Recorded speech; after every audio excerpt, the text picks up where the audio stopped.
Hi, Miss Sarah.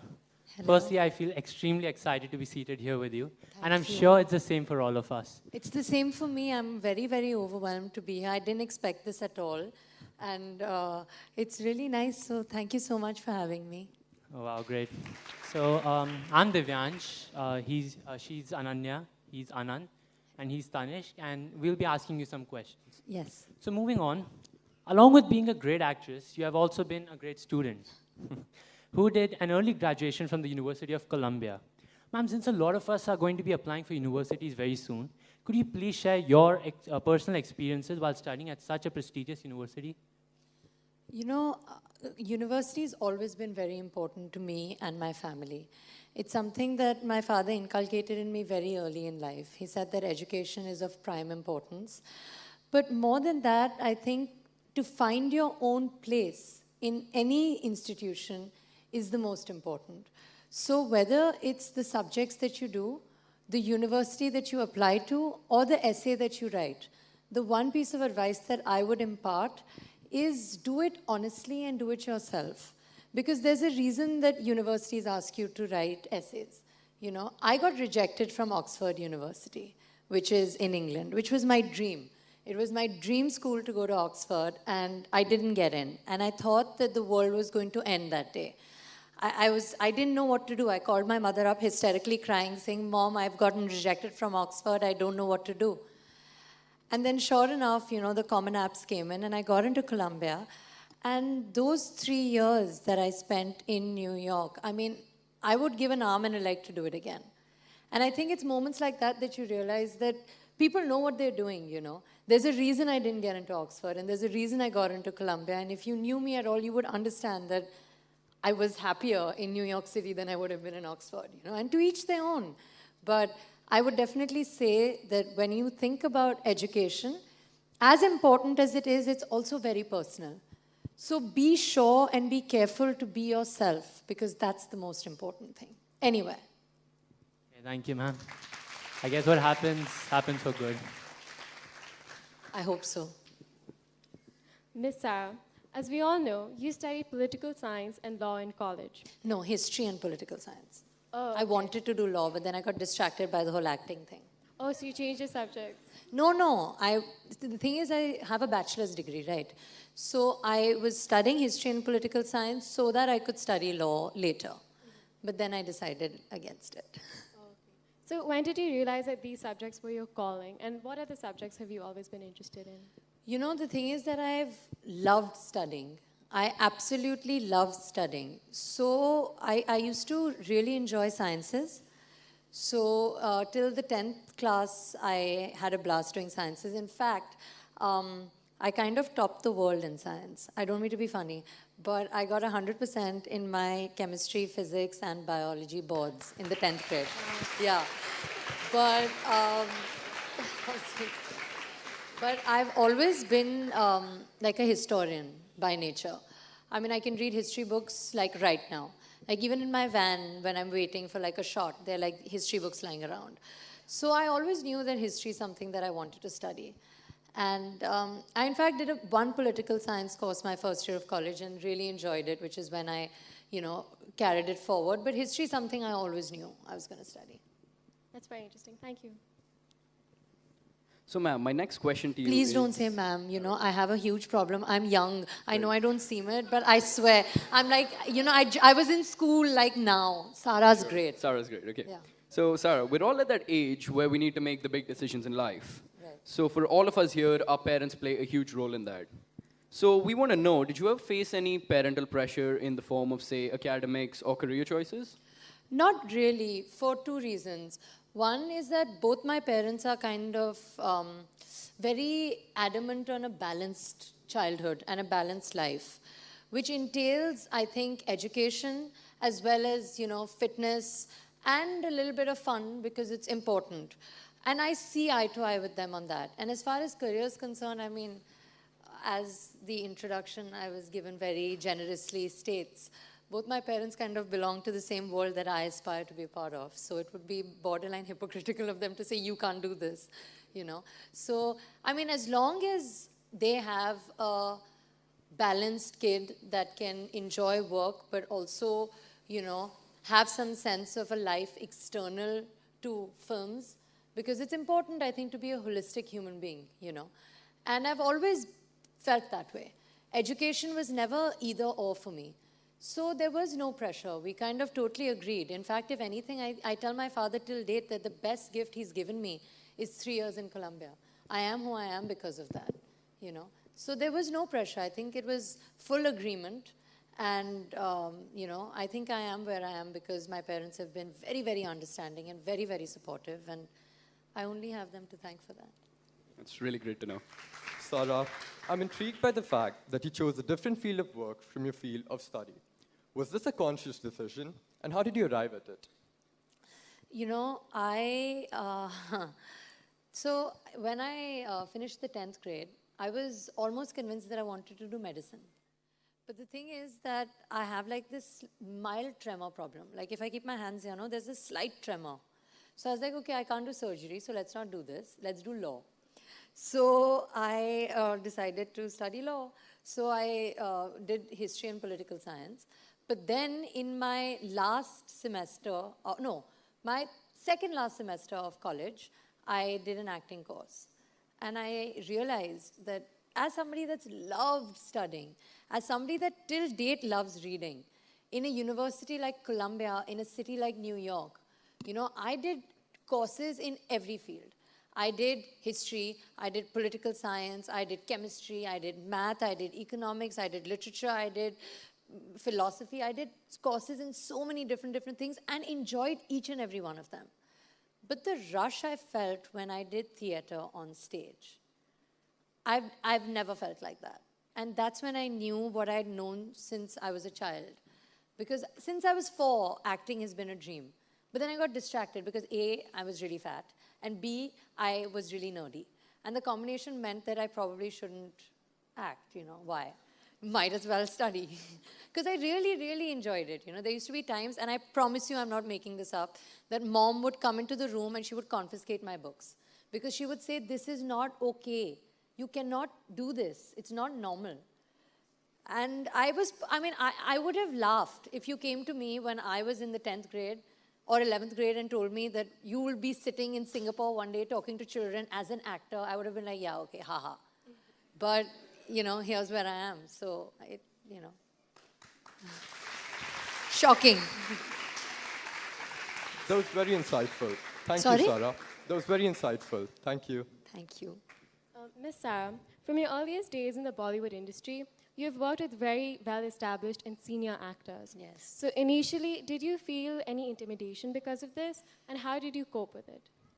I have to say that I got very lucky because even though I've worked with big and established actors, they've both been extremely giving and generous, as have my directors. So I never felt, of course, there was personal intimidation, that I felt within myself. Like in a van or by myself at home, I used to be like, oh my God, I'm working with these actors and these directors. And, it was a little nerve-wracking. But when I walked onto set, whether it was with Sushant and Gattu sir or with Ranveer and Rohit sir, there was no space for intimidation because they were so welcoming. They never made me feel inferior at all, which of course I was. I'm a rank newcomer. I've never even done like a film making course. I've done theater in school, which is totally different. College level theater is not Bollywood at all. And even though my parents are actors, the first set that I really went on was the set of Kedarnath. So, I was very, very overwhelmed. And I think that there are 2 ways you can go, Either when you're working with such senior people, you can let the pressure get to you, or you can just aspire to learn from them. And I got really lucky because they were so keen on teaching me. There wasn't a single day where Sushant or Ranveer made me feel like anything uncool. I was always welcomed, always encouraged, and Gattu sir and Rohit sir were just a blast. So I got lucky.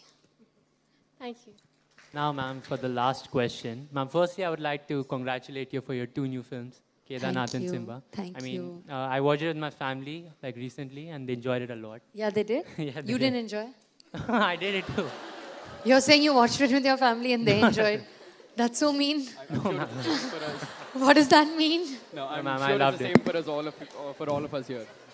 I'm sure everyone who watched it enjoyed it like we all did. I They mean, were I hope truly so. You have amazing. to say that anyway, right? No, I've no. come to Singapore. Dad would mean- be like, oh, thanks for coming. Your film was kind of okay. You don't say that. That's No, not not nice. just for that reason. I mean, they were truly amazing. Thank you. So, ma'am, we actually have a small club. My called- name is Sarah. We discussed this. Could You I call- agreed. What's going on?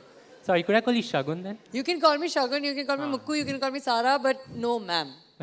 You decide, whichever flows. All three is good. So, since I'm used to Shagun, I'll call you that.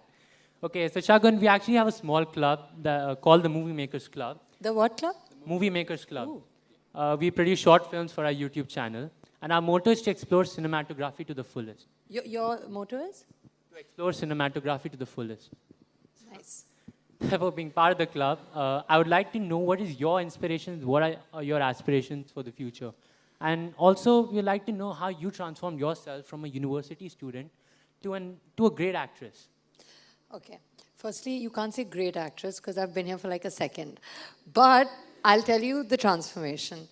I feel that, no matter which institute you belong to, I was in Dhirubhai Ambani International School. Then I was in Columbia University. Now I'm part of the Indian film industry. I feel that no matter which institution you're part of, you just have to give your 100% and you have to respect it. And once that happens, most of your job is kind of done. You have to respect the books that you read. You have to respect the teacher that's teaching you.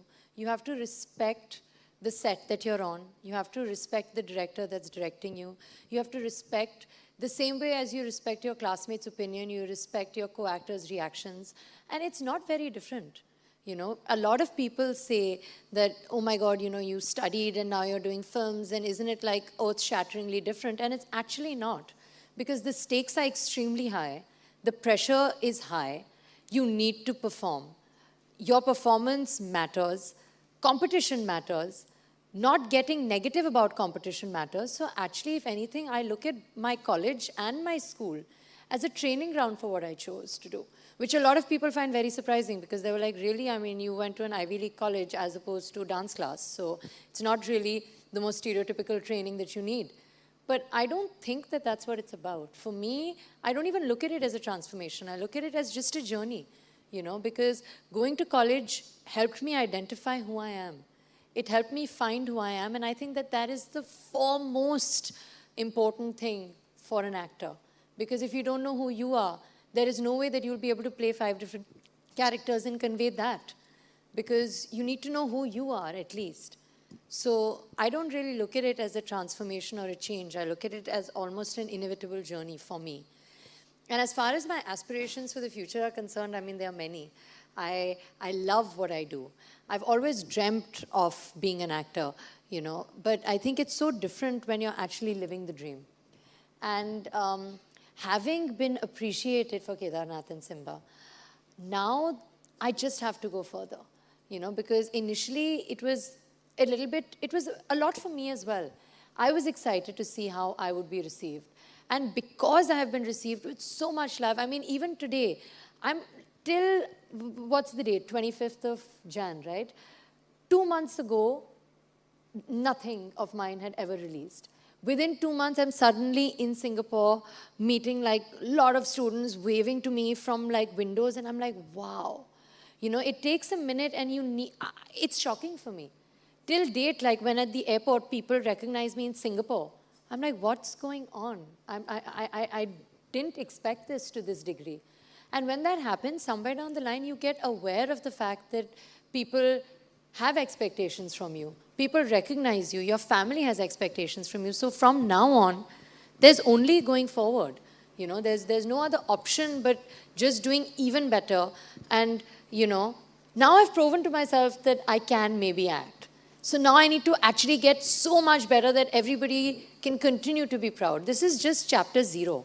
I mean, I need to do a lot, and God willing, I'll work hard at it. All right, thank you, ma'am, for answering our questions. What's your scene, man? Just call me Sarah. I don't thank you. understand. I have a nice name, I like to believe. So sorry. Thank you for answering our questions and creating a memorable day for all of your young fans here. Thank you so much. Could we for please have a round of having applause me. again for Miss Sara Ali Khan?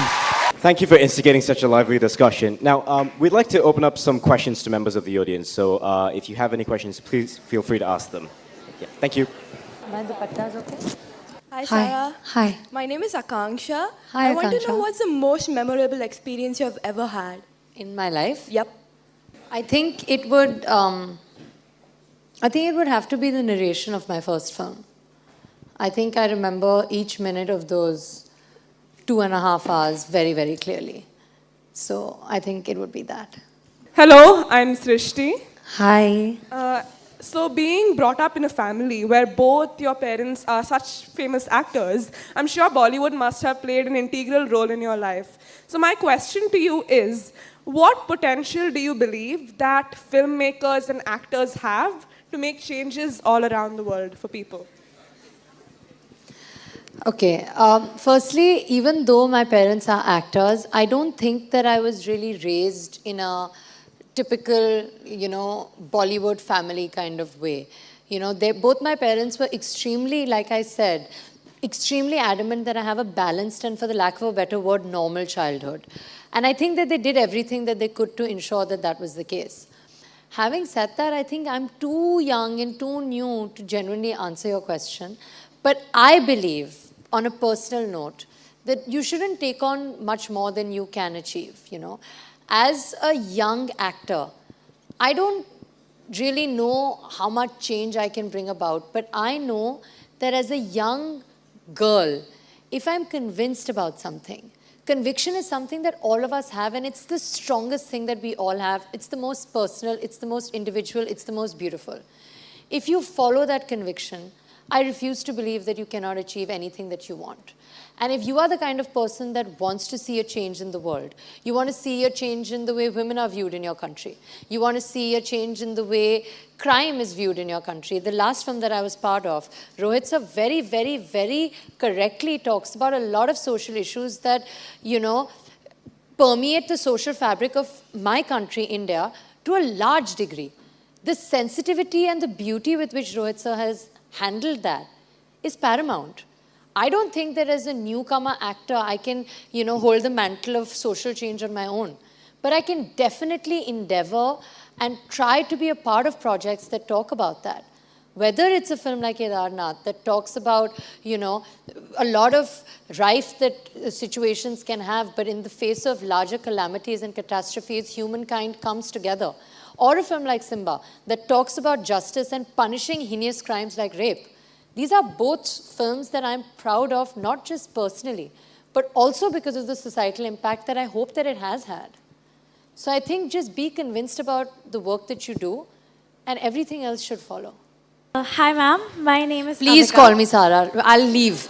I just don't understand. Please. Sarah, Hi. my name is Avika, and Hi. my question to you is, how was your journey through school? Because How was your my parents- journey in school? Yeah, because your parents are famous, so weren't you fussed over and recognized as, oh, your parents, oh my gosh, actors, oh, let's be friends with her? And That's a very, fussed very over. honest question, and I'm going to answer it to you very, very honestly. So school and college were different because school was in Bombay. So what that does is two things. One is because it's in Bombay, I'm not the only actor's kid in that school. So it's not like it's just one, but yes, there definitely was an element. I felt it. I did feel that I was treated maybe a little more special. I was given a little more partiality and perks, which is something that I was aware of as a child only, which is where I think this whole college chapter comes in. Because both my parents maybe knew before me that she's not going to become a lawyer. Maybe they knew it. But it was equally important, irrespective of what my career choice was going to be, for me to go to college, to have that balanced, normal childhood. Because nobody in Columbia University in America gave a damn who my parents were. I knew who their parents were, people it doesn't matter. And it's moments like that that I think are pivotal in grounding you, because it's one thing to be in Bombay and have, your tuition teacher know who your father is and be like, oh my God, such a good film, never mind, you didn't do your homework. you know. And you're like, I don't even know how that makes sense, but great. Okay, I'll, won't do my homework then, I guess. But I really enjoyed studying, so usually I would do it anyway. But in college, it wasn't like that. College was about finding your own, and for somebody like me, especially since you asked me that very honest question, I'll tell you, it took a little while to orient myself, because suddenly, not only does nobody care who you are, but very few people speak your language. Almost nobody eats your food. People don't understand spicy, and your mom's not there for you to come home to. New York is a lovely city to have fun in, but it's equally cold and equally lonely in Jan. I mean, on the 25th of Jan, 3 years ago, I was in New York, and I can imagine how I was feeling. I can remember how I was feeling. It was lovely, but it was a reality check also, which I think is just so important to have the normal and balanced childhood that my parents so hard endeavored to give me. Hi, ma'am. I'm Renee. Listen, please just call me Sarah. Hi, Sarah. Thank you. I'm Y'all are just doing this for fun, no? Y'all want to see how much more it goes. Just ma'am, like, okay, I don't even want to say do I look like ma'am. Obviously I do, because you're like the 9th person that said it. Please just say Sarah. Please. Hi, Sarah. Hi. I'm Renee.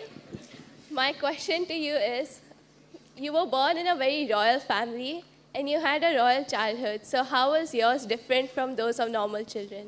I did not have a royal childhood. That's a lie. I must tell you this. With all due respect to my entire family, I find the whole royalty thing highly anachronistic. We live in a time where we have an honorable prime minister and president in the country, and that's the way that we are governed, And I don't look at myself as royalty at all, and I don't look at my childhood as a royal upbringing at all. I have had a great upbringing because I have great parents, but this whole royal thing and all, I don't believe. Sorry, I just don't. With this last question, I would like to thank all of you for having addressed our questions in the most insightful manner possible. We had great fun sitting here, and I'm sure all of them had great fun sitting and conversing with you. We're all really looking forward to many more of your movies in the future, and we wish you a great career ahead. Thank you so, so, so, so much.